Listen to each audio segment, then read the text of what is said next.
दोस्तों नमस्कार। PMF news से मैं रण सिंह पवार।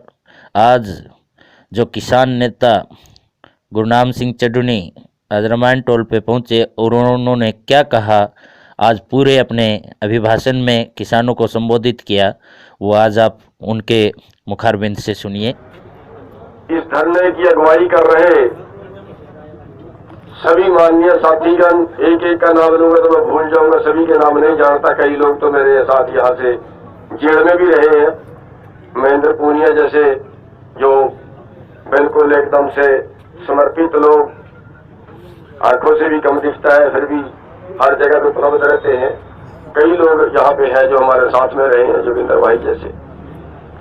मेरे साथ आए सभी हमारे माननीयगण, सामने बैठे मेरे सभी भाइयों, बुजुर्गों और कई हमारे प्यारे बच्चे भी यहाँ पे बैठे हुए हैं, हमारी बहनें बैठी हुई है।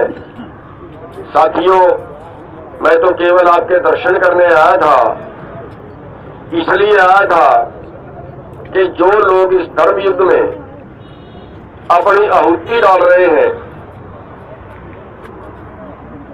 वो लोग किसी देवता से कम नहीं है।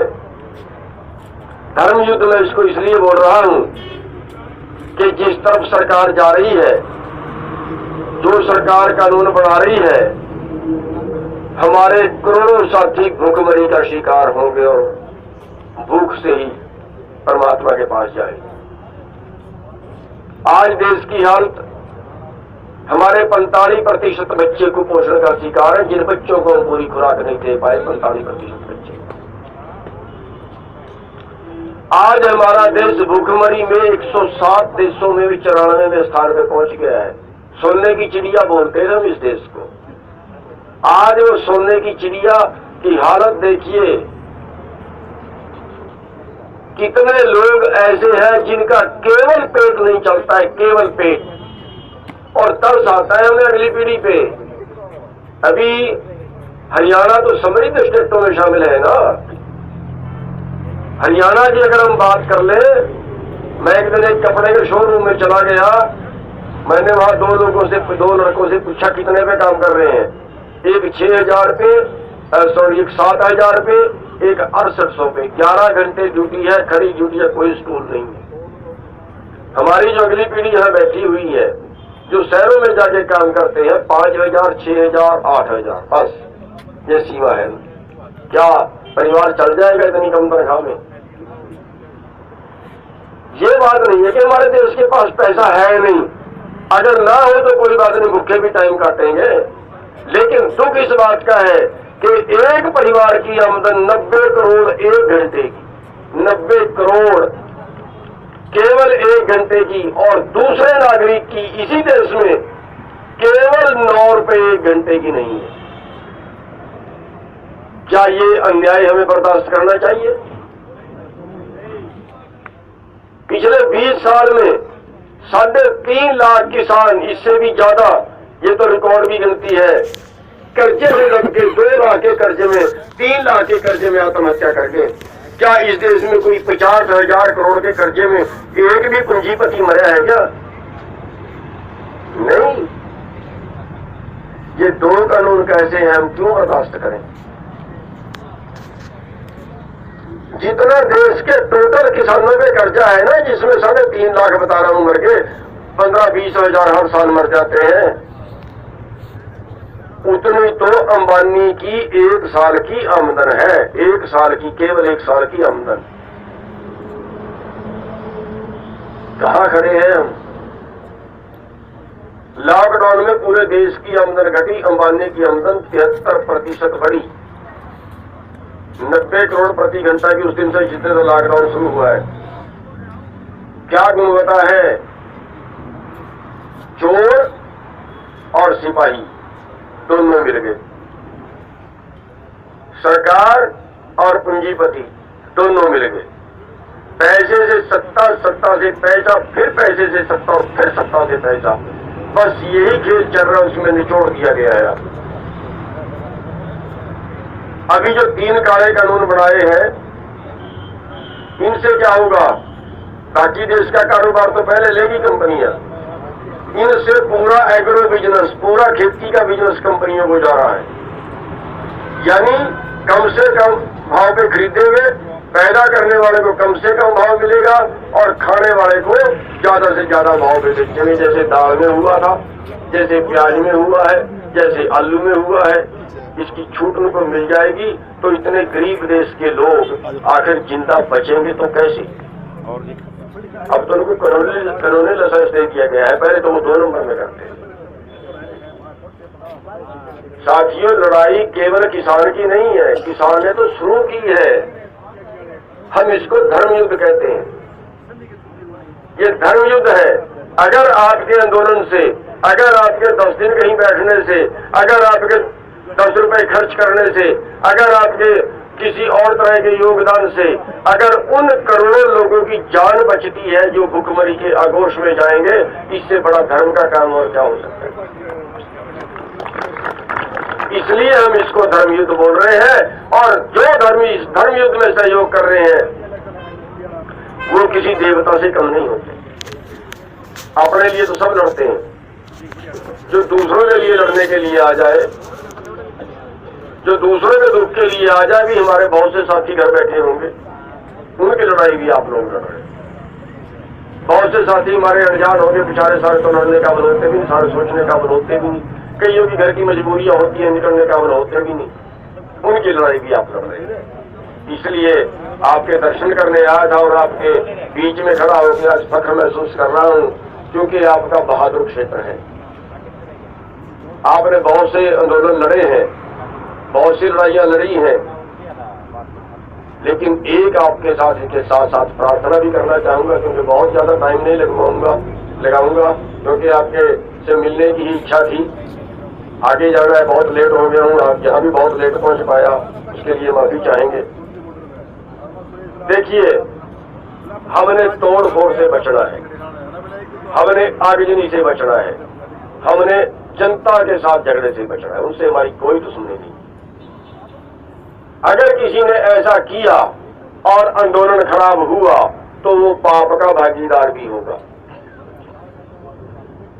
मत कोई दंगा करे। पुलिस वालों से हमारा कोई झगड़ा नहीं है, हमारे परिवारों से है, उनका कोई कसूर भी नहीं है। अधिकारियों से हमारा कोई झगड़ा नहीं है, उनका कोई कसूर भी नहीं है। हाँ, अगर झगड़ा है, अगर कसूर है, तो वो है हमारे राजनेताओं को। अपना सारा गुस्सा उन पे निकाल देना, वो गाँव में घुसे तो मत घुसने देना।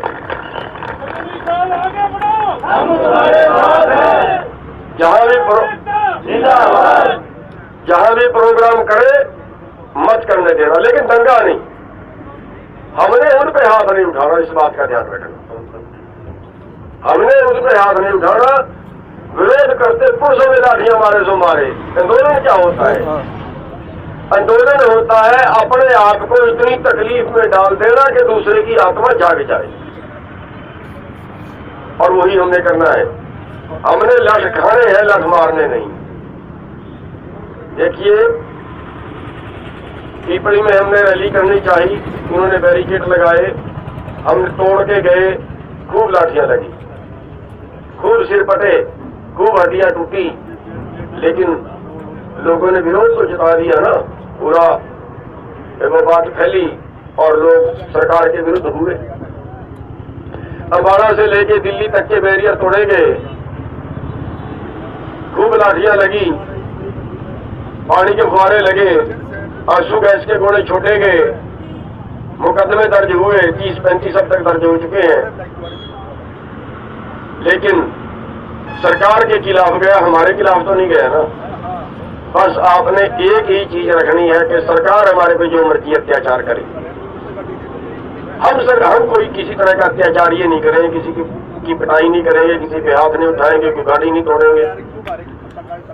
हाँ, जो हमारे नेता है, हमारे में आया था खट्टर, बहुत अच्छा जम के विरोध उन्होंने किया, कल कुरुक्षेत्र का प्रोग्राम कैंसिल करके भाग गया।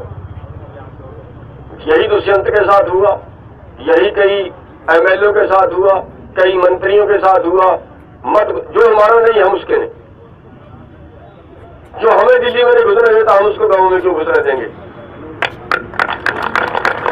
अरे दिल्ली हमारे देश की राजधानी है, हम हिंदुस्तान के नागरिक हैं, हम पाकिस्तान के नहीं हैं। क्यों सड़कें पाड़ के रोका गया, क्यों हमारे आगे पत्थर अड़ा के रोका गया, क्यों हमें फुहारे मारे गए, क्यों डंडे मारे गए, क्यों मुकदमे बनाए गए? हम तो रामलीला ग्राउंड की परमिशन मांग रहे थे, हम अपनी बात कह भी नहीं सकते क्या सरकार जैसे मर्जी बेचे हमें? अरे देश है हमारा, हम इसको बचाएंगे नहीं क्या? अरे देश के हवाई अड्डे बेच दिए, रेलें बेच दी, कंपनियां बेच दी, बैंक बेच दिए, सड़कें बेच दी, क्या है ये? तो क्या मतलब हुआ? अरे हमारे टैक्स का पैसा लगा, 3 बार तो हमने रोड टैक्स दे दिया, गाड़ी पास कराई तब रोड टैक्स दिया, डीजल भरवाया तब रोड टैक्स दिया, अब सड़क से गुजरे फिर भी रोड टैक्स। अच्छा खासा झगड़ा किया एक दिन इन्होंने मेरे से, कई जगह होता है। तो साथियों, ये ट्रेन बंद कराना हमारा एक इशारा था कि हम जो लड़ाई पैदा हो गई है वो जनता वर्सेस कारपोरेट की पैदा हो गई है, किसान तक सीमित नहीं है, ये जन आंदोलन है। जन आंदोलन है, कारपोरेट जनता का खून चूस रहा है और जनता को अपना खून बचाना है, जनता को उसके विरुद्ध आवाज उठानी है। और मैं तो ये कहता हूं कि ये हमारा खड़ा किया हुआ आंदोलन नहीं है, हमारी क्या औकात है? हमारा खड़ा किया आंदोलन नहीं है, ये उस ऊपर वाले का संदेश है। ऊपर वाले का संदेश है, मोदी की समझ में नहीं आया। मोदी ने या बीजेपी ने जाति के नाम पे लड़वाया, धर्म के नाम पे लड़वाया, उन्होंने क्षेत्रवाद के नाम पे लड़वाया, अभी भी बाज नहीं आ रहे हैं। लेकिन आज देखिए, आज हिंदू भी लंगर लगा रहा है, मुसलमान भी लंगर लगा रहा है और सिख भी लंगर लगा रहा है। आज हम सारे इकट्ठे बैठे हैं, कहाँ है हमारे में जाति का भेद?